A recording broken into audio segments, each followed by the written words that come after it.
Good day everyone, this is Edford Duque from EMD Wheels and today mag-release tayo ng Honda BR-V 1.5S CVT 2025 year model and taffeta white. So tara guys, check muna natin tong unit na to.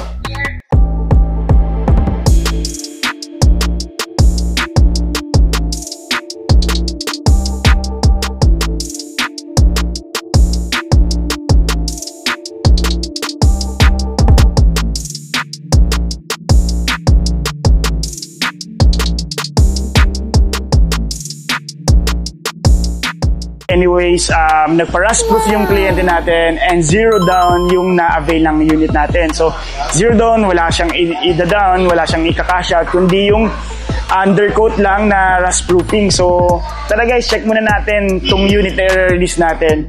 So, syempre, naka 3M team tayo, isa sa freebies natin. So mga freebies natin, 3M team, 15 liters gas, meron tayong early warning device, umbrella, meron tayong keychain, meron pala tayong tinatawag na 1 year free PMS. So libre yung 1 year niya na PMS, yung change oil for the 6 months and 12 months. So, syempre, under the hood, meron tayong 1.5 liters double overhead cam, iVTEC engine and CVT transmission. And syempre, sa maintenance, ang pakaganda maintenance natin, twice a year lang pagdating sa Honda. So, sa design ng front view natin, so front end natin, syempre, naka-grills tayo, na chrome with matte black. Tapos syempre, pagdating sa kahit entry level lang tayo, pagdating natin sa headlights natin, DRL LED, high beam, low beam LED, tapos yung fog lights natin, LED. Syempre, may mga black trims tayo. So, taffeta white, nagko-complement yung matte black natin sa kulay. So, makikita nyo, sobrang macho tignan. Ang taas din, syempre ito, subcompact SUV tayo, tapos 7-seater itong BR-V natin. So, pagdating sa, mags natin, 17 inches yung mags natin, 5 stud, naka-disc brake tayo sa harap and drum brake sa likod. Meron tayong tinatawag na Vehicle Stability Assist and ABS, so equipped na rin tayo ng ganyung features. So, syempre ito, manual lang. So, manual lang natin na-fold yung side mirror natin. Tapos, integrated na yung LED natin na signal lights. Naka-keyless entry tayo. Tapos, sa key fob natin, meron tayong tinatawag na remote engine start. So, mamaya, discuss natin yan. So, ito, meron tayong roof rail sa silver.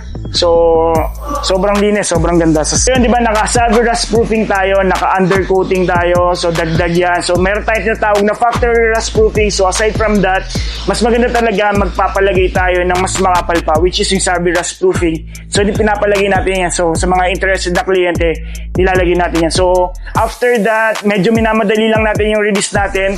Gusto rin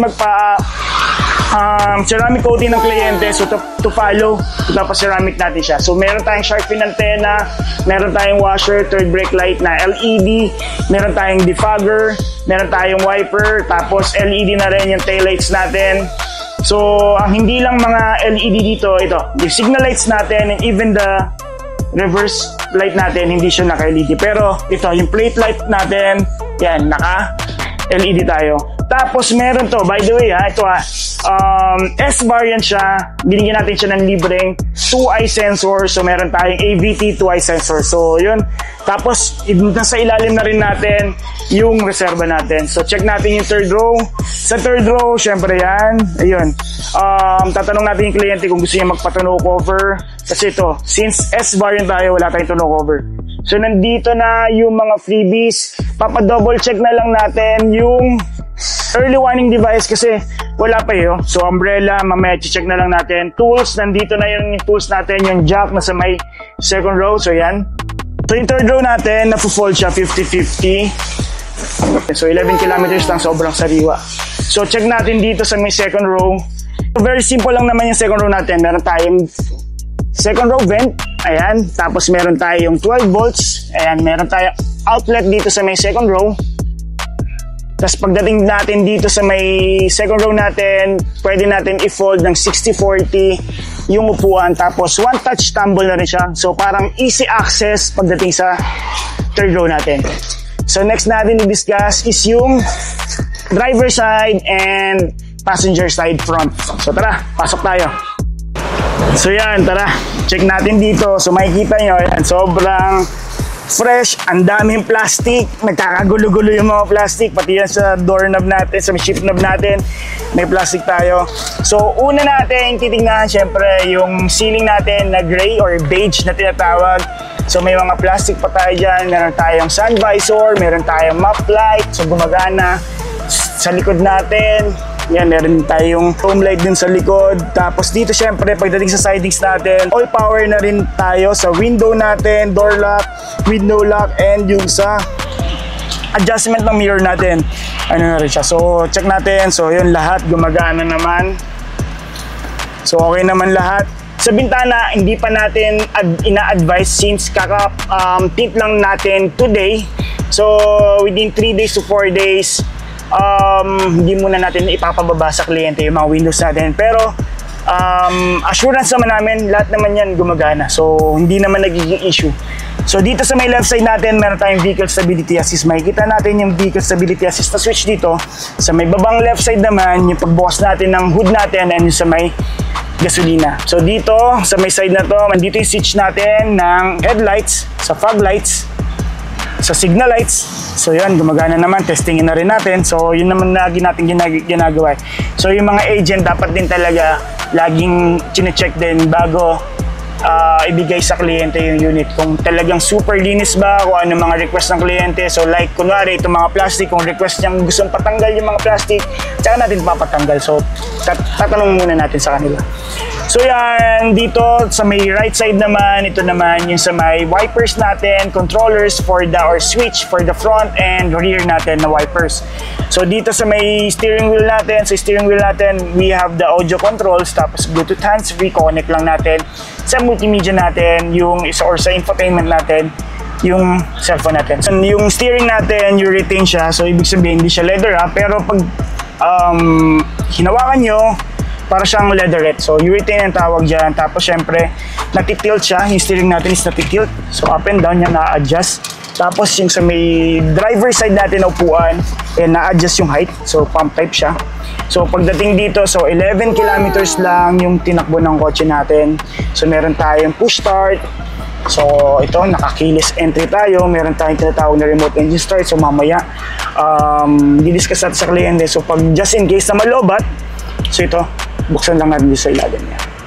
So magagamit natin yan sa driver side. Pagdating naman sa infotainment natin, meron tayong radio, may AM, FM tayo, tapos meron tayong Bluetooth, tapos meron din tayong tinatawag na Android Auto and Apple CarPlay. So meron lang siya kailangan dito, i-wire lang natin siya dito sa may Type A natin na USB.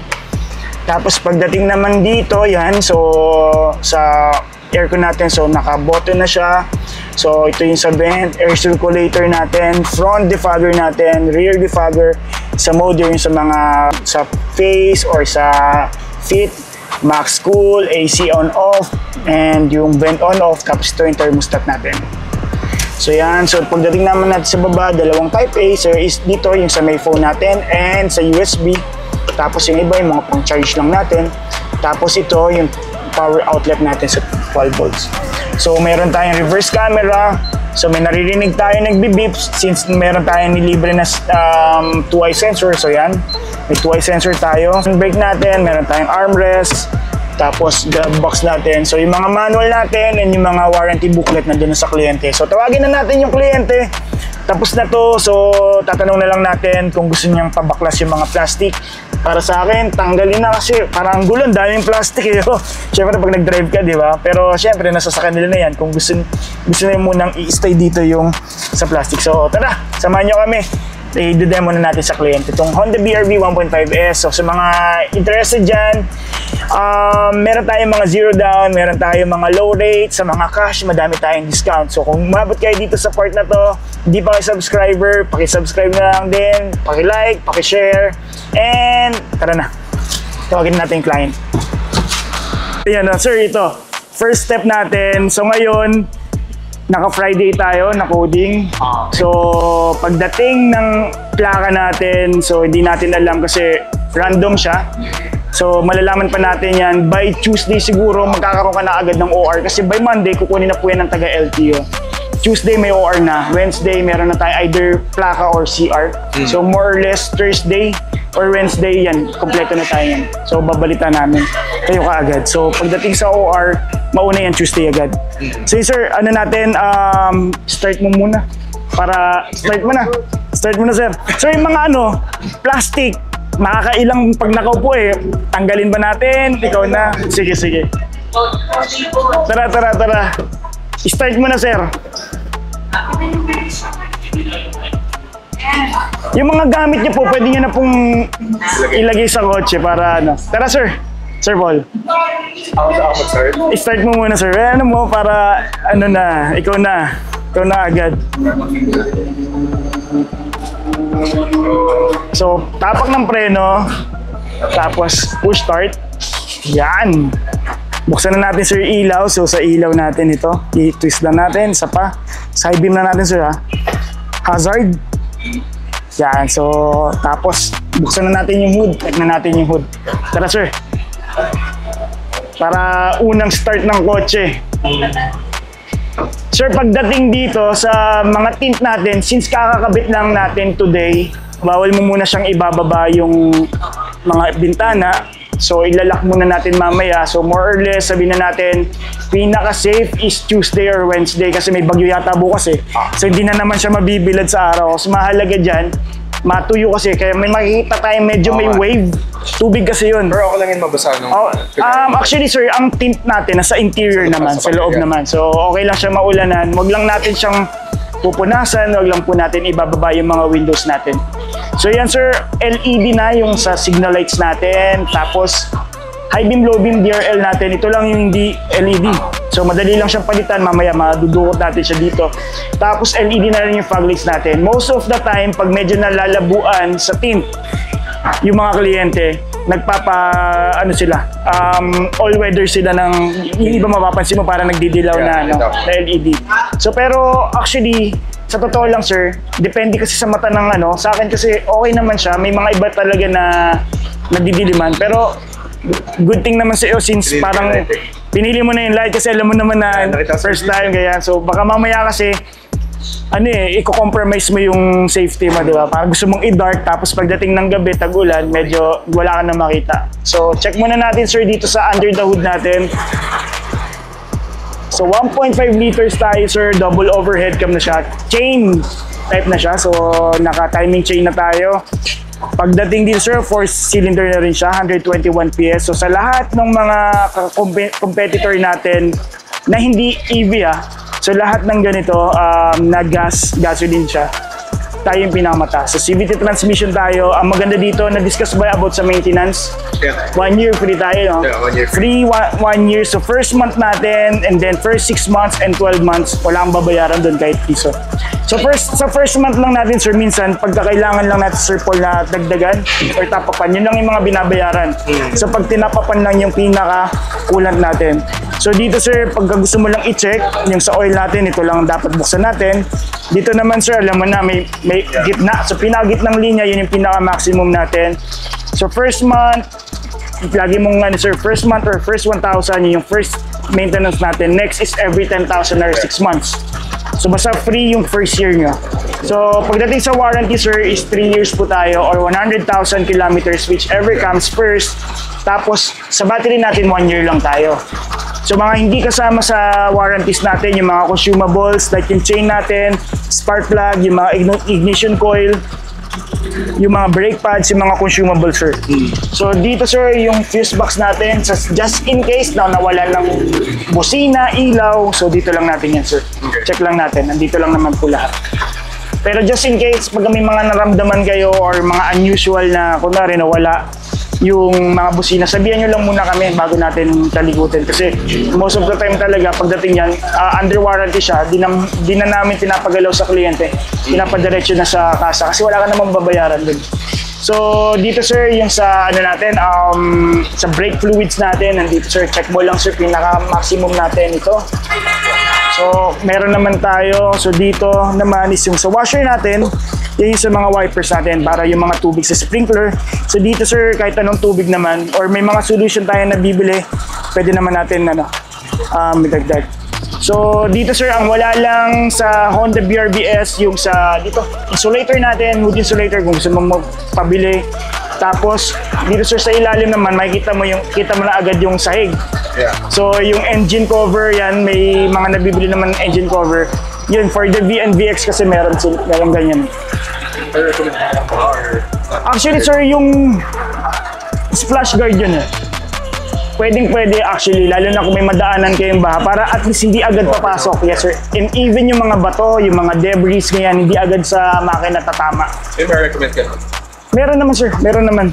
Actually sir, pag dito sa casa, nasa around 11,000 yun. Pag nasa labas, parang nasa mga 6,000 lang yun. So sir, pag binaba mo yung hood, ganun lang, baksak mo lang siya. Drop lang.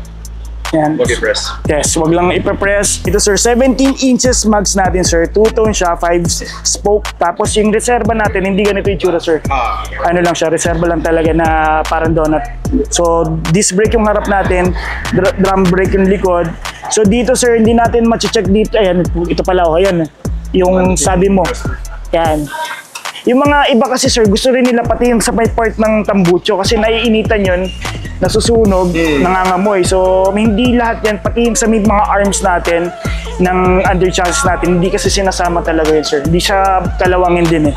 So pag inangat mo yan sir, black naman yan lahat. So yung mga parte lang ng mga tambucho, hindi siya iniitiman. Yung iba kasi parang kala nila kasama din kasi yung sa under. So dito sir, dito rin, makikita mo rin sir dito. Ayan. Yung mga ganito. Ayan. Hanggang doon yung sa ilalim. Di lang natin maano sir. So, pwede mo yan sir. Kunwari, sa first PMS mo, kung gusto mong makita, tanong mo lang sa SA na naka-assign sa'yo. Iaangat kasi nila yan. So, para ma-check, ma-double check mo lang din. Kasi, ang maganda naman dyan, kung meron tayong ma-miss out man, pwede mong i-request sa kanila kung pwede nilang ipalagyan. Kasi ano naman yan, uulitin nila kung just in case na hindi okay sa'yo yung quality. So yan, sir, ito. Malinis na malinis. 11 kilometers na tinakbo ng kotse natin. So yan, check natin, ikot ulit tayo.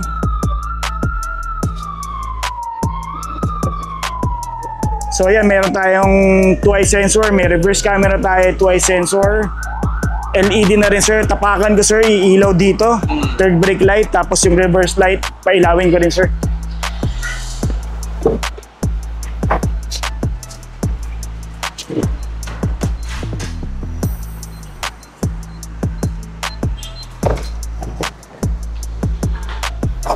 Okay, tapos ngayon, check natin dito. So yung wala lang isa pa dito, wala dito to, no cover, tapos yung cover natin. Pero kung just in case interested ka, pwede kang magano sa akin. Kasi dito, ang no cover sir, para yan kasi para ma-flat mo lang siya. Kasi most of the time yan, malamang, compartment mo lang yan. Parang may kulang kasi, diba? Hindi naka-flat, ganyan. So, plastic sir, hindi na natin papatanggal. So ngayon sir, pagka kinuha natin 50-50, split type naman siya. So yan, hatak lang dito sir. Try mo lang sir, sige, tapos yan. Tapos to fold naman, dito naman sa gilid, tulak lang natin. Yan. So sir, yung early warning device natin to follow, wala lang siyang stock. Okay. So pagkuha mo ng plate number next week, sama na yan sir. So sa tools natin, nandito naman, yan. So, yung tools para kunin mo yung spare tire, ito, tulak mo lang dito sir sa ilalim. So, gamitin mo lang doon. Tapos, nandito sa ring reserva, yan. Yan. Diyan naman siya. So, kompleto naman tayo. So, ang early warning device lang wala tayo. Yung mating nandyan na. Yung 15 liters gas, nakakarga na. Keychain natin, nandito na rin. Umbrella, yan. So yung temporary plate natin, saglitan lang yan. So maano na siya. So sir, makikita mo naman. Yan, hindi natatanggal yung mga sulat. Talagang man siya. Sir Paul, yung bubong pala, check mo na rin. Sampa ka na lang dyan sir. Pero so far naman okay naman siya. May konting alikabo kasi nababa na siya kanina. Normal sir kasi nasa kalsada tayo. So dito sir, yung one touch tumble natin, na-try ko naman na dito sa part na to sa kabila. So dito sir, yan, ganun din sir. pa-forward din, ayan. Tapos magpo-fold na siya. One touch tumble naman na siya. So, yung second row vent natin, gumagana din naman. So, in-start ko na rin siya.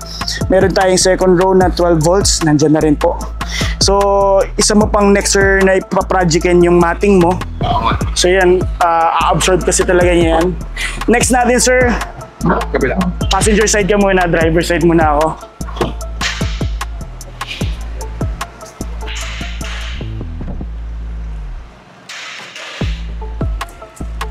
Bilisan lang natin siya para alam ko may lakad ka pa. So yun, na-testing ko naman. So yun, gumagana naman. Sa kabilang side, yan gumagana. So pagdating sir ito, sa window naman, since nakabitan naman siya ng tint, hanggang dulo kasi yan, nabababa talaga siya. So ilock mo muna po. Ingatan nyo lang sir, kahit nakalakas yung window natin, mabababa mo pa rin itong driver side. Yes sir. So sa central lock, gumagana rin naman siya. Tapos meron tayong tinatawag na 15 km auto door lock. So ibig sabihin, mag-reach ka ng 15 kilometers, automatically maglalak sir yung kotse natin. Sa left side natin, vehicle stability assist natin sir. Tapos sa gasolina, dito rin. Sa hood, sa may baba. Tapos lagi sir, yung gas lead natin nasa kaliwang side. So nasa left side. So ngayon, 11 kilometers na tinakbo ng kotse natin. Ito sir, yung sa may light natin yan. Adjustment ng light. Ito kasi, minsan pinipindot nila. Kasi dati, ito yung pang So ito, iniikot na rin siya para yung sa light. So parang ambient light niya. So next natin, ayan. So average kilometer per liter natin wala po sir. Yeah. So sakto ba to? 12, sakto lang naman no? 11, trip A, naka-0. So sa range natin, yung 3 bars mo na yan, 78 kilometers. So malayo na rin yung mararating mo. Pero since kakalabas niya lang, full tank na agad, deserve mong i-full tank to agad. So para just in case na gusto mong gumala, makagala ka agad. Tapos ang maganda dito sir, si Robinson's Galleria, meron siyang easy trip, tsaka meron siyang auto sweep. So kung gusto mong magpakabit na rin dyan, mamaya pwede rin, may invoice lang, pwede na yun, makakabit na natin. So ito sir, yung switch natin. So yan, gumagana naman, high beam, low beam. So yan, makikita naman natin yung ilaw. Gumagana naman siya. Signal lights, okay na yung hazard, gumagana naman siya. Signal lights, okay. So dito sa wiper, mamaya na, maano mo naman, up and down sir yung harap. Switch naman sa, iikot mo lang dito sir. Para sa likod natin. Tapos dito sir sa ilalim, ito may plastic na to, para matilt natin siya. Yung steering natin. So meron tayong audio control. So sa audio controls natin, and para pwede kang maglipat ng channel or ng station. Tapos sa volume, up and down. Bluetooth hands-free. Meron tayong Bluetooth kasi sir, kukonect mo lang. Tapos for, ano ba sir, naka-Apple no? Yeah. Sa Apple, kailangan mo na sir naka-Type A. Naka-Type A na. Nandyan na. Try na natin. Magkano yan? 800 ata. Legit kaya yan? Try na natin. Isang kotse namin. Gumana na ito. Ano ba dito yung size niya? So ito siya. Okay. Yeah. Try mo. So ito first time natin, try natin. Papadangle na natin to. So sir. So true Wi-Fi yan. Yeah, true Wi-Fi. Okay. Apple CarPlay yan na. So yun guys, yung kliyente natin, kasi Sir Paul, meron siyang pang dangle. Ayan, naka-wireless na tayo. So sa mga interested dyan, papatanong natin kung anong link para tulong na rin sa mga BRV group dyan. So kung gusto nyong i-wireless na yung Apple CarPlay or Android Auto nyo. So yan galing diba? Yung short na prevent. Yan. Ay sakto. Nandito na lahat. Testing na natin yung sound sir. Ganda, diba? So sa settings natin, sa sound, yes sir. Pwede pa natin ayusin. Diba, ganda. Fader natin, likod, harap, kaliwa, kanan, gumagana naman lahat. So yan, depende na sa yan. Galing first time may nagdala ng So ito, for the music, tapos Apple CarPlay. Okay. So yan, ready na, gala na agad to. So yan, naka-push start tayo, na-try mo naman na sir. Yeah. So dito, alam mo na yan, so may AM, FM tayo, Apple CarPlay, yan nga, meron ka na agad idea dyan. So, nag-aalaman kasi bumili, baka mamaya yung iba ayaw Sir, hindi sila interesado sa ganito, di ba? Saka, ang mahirap kasi, yung baka mamaya bumili ako, sugal siya, tapos hindi pala gagana. Di ba? Minsan may mga ganun eh. Hindi naman yung reviews niya sa Shopee. So sabi ko, try ko lang. Okay naman siya. So sa lahat, pati sa RS ng atin, yun, meron na ba? Oo. Kung nagagana yun, may Apple CarPlay na ba yun dati? Hindi ko sure. O baka dahil dito sa kanya? Okay. Alam din niya. Ito, laking kasi depende sa head unit kung may Apple CarPlay. Kung supported ng Apple CarPlay or Android Auto. So yan, supported naman siya. Sige, try natin yan sa susunod. So ito, yan, sa may vent natin, up and down. So gumagana naman siya. Air circulator. Dito lang lagi kasi ito sir, maamoy mo yung labas. Tapos pati yung cabin filter natin sir, nababaraan. Front, vent natin. Ayan, gumagana naman siya. Defogger naman sir ito. Yan sir, nakakabasag yan sa likod. Lalo na pag mga tanghali. Dapat yan. Lagi mo lang siyang i-off. Ginagamit mo yan pag nagmumoy pa. Next Tuesday or Wednesday? Mga ganun sir. Okay. So, maganda sir, the more na kung may makikita ka pang ganyan, di pa siya tuyo. Sabihin na. So, patuyuin mo pa siya sir. Bigyan natin na up to 2 weeks. Okay. So, pag 2 weeks, hindi pa rin siya nawala, yan, ano natin. So, yun, may mga question ka pa ba sir? Alam ko, excited ka na, may lakad kayo. Okay naman. Wala naman. Picture na tayo. Picture. Yung ano muna, turo mo muna sa, ano yun eh, favorite part ko yun sa video mo eh. Yung remote engine start, yan, sige. Naano na natin kasi, alam ko may lakad ka eh. Okay lang. Mamayang ano pa ba yun? Aga naman tayo, dinner pa yun. Dinner pa yun. Pwede ka ba magpakabit ng mga ano yan? So yes sir, sa remote engine start, make sure nakasarado lahat, even tong hood natin. Kasi once na nakabukas yan, hindi mo rin siya ma-remote engine start. So yan, testing, lock, tapos hold, 5 seconds, yan, hintayin natin. Sir, yung pag-blink niya na yun, sir, kahit malayo ka, parang... Ibig sabihin nadidetect na? Yes, nadidetect na yan. So kahit gaano ka kalayo, basta madetect ng kotse natin yung key fob natin, mara-remote engine start siya. So ito sir, nasa more or less, parang nasa more than 5 minutes yan, automatic na mamatay siya pag di ka pa aalis talaga. Kasi minsan, kunwari, pagka hindi ka pa naman talaga aalis, pinabayaan mo lang siya, automatic naman siya nag-off. So yun naman. So ngayon, safe naman siya. Once na pindutin natin yung shift knob dun sir, na wala yung key fob, di mo mapapatakbo yung kotse. So ngayon, kung just in case gusto mong patakbuhin yung kotse, upo ka lang sir, push start, tapos start mo lang normal, yes sir. Kasi yan, purpose niya lang talaga sir is palamigin yung cabin natin. Tapos iinit din yung makina nun, no? Yes sir, iinit din yung makina niyan sir. Kasi naka-start na rin yung makina natin sir. Hindi lang natin siya madadrive kasi nga, yun nga, yung mga accessories natin, tapos yung pinaka parang may kill switch siya pagdating sa shift knob.